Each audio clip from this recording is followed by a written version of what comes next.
Good evening, everybody. I'm Pierre Roberge, the Daily Trader. It is December 15th, and we are going to take a look at Palantir stock from a technical analysis perspective.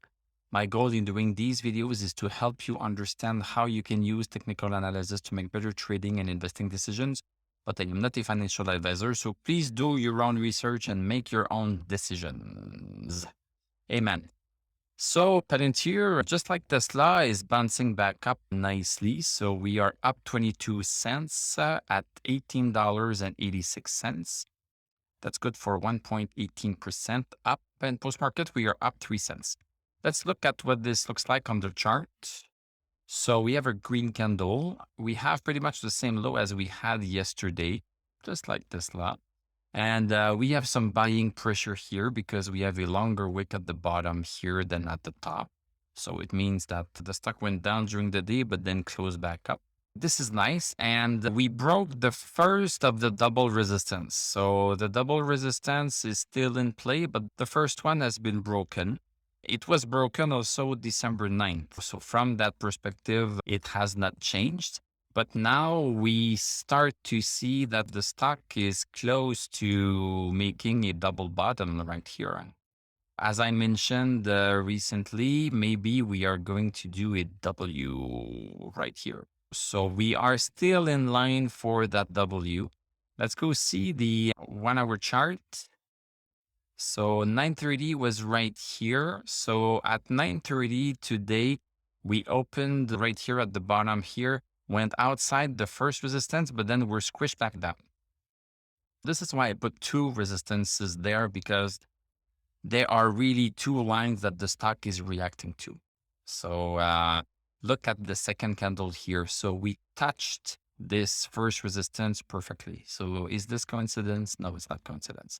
So the first hour, the stock tried to break that first resistance, could not do it. The second hour touched it, went down, and then at 1:30, it tried again. It tried to go back up, but could not close above and closed just below. Then gained some strength and opened almost right on that resistance again to go to the second one. And the last candle of the day, we are right smack on that second resistance. What is important here is that we have stochastic at 84 on the 1 hour chart. So stochastic being at 84 means that there's a lot of strength behind the stock. The stock still needs to clear that resistance. If we look at December 9th, the stock went up to that resistance. Stochastic was super high, but resistance had the last word, and then the stock came down, blah, blah, blah. We are at the same point. You should really take a look at the intraday chart tomorrow, look at the 1 hour chart, and look at if we can close above this resistance right here. So that would be quite important. And let me just draw a support here. There's something, yeah, look at this here. So I would like the stock to break the resistance and also break this support right here, just to be on the safe side.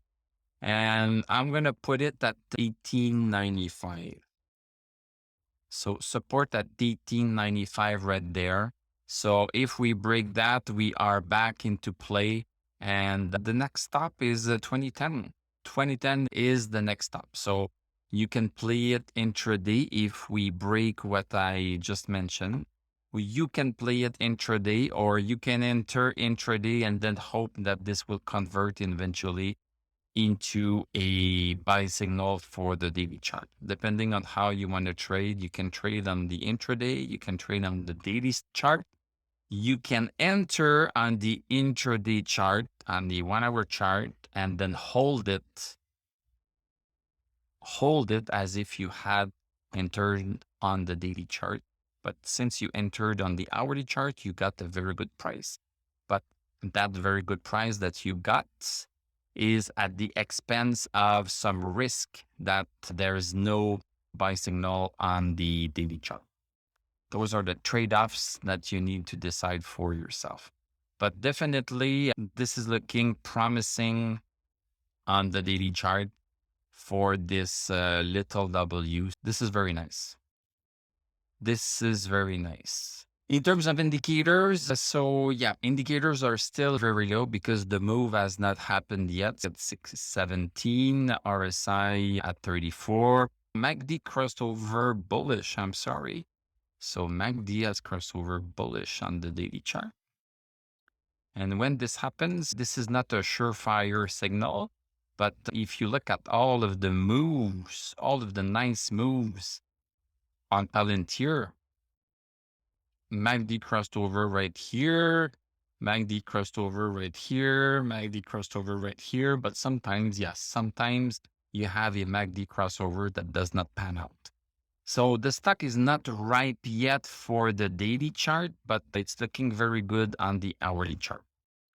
So thank you very much for watching. Thank you for liking, commenting, subscribing. You can become a YouTube member. You can click on my TradingView affiliate link. I'm going to wish you a great evening. We are going to talk tomorrow, and I'm going to tell you à la prochaine.